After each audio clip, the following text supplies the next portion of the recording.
Salamo fahatelo amby efapolo. Omeo rary ny Andriamanitro ary alaharo ny teniko haresy ny firenena tsy misy famindram-po. Vonjeo aho afaka amin'ny lehilahy mpamitaka sy mpanao meloka.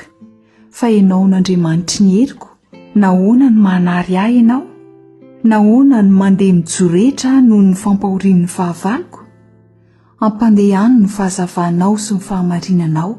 Aoka hitarika ahy ireo ka hitondra aho any an-tendrombohitra ao masina, dia ho any amin'ny tabernakelinao, dia akany amin'ny alitaran'Andriamanitra, dia any amin'Andriamanitry ny fifaliako indrindra. Ary hideranao amin'ny lokanga ary Andriamanitro, dia Andriamanitro. Nahoana no mitanondrika ianao ry fanahiko, ary nahoana no mitoloko atao anatiko ianao? Manantenana Andriamanitra, fa mbola hidera azy ihany aho. Izo ny famonjena ny tavako sady Andriamanitro.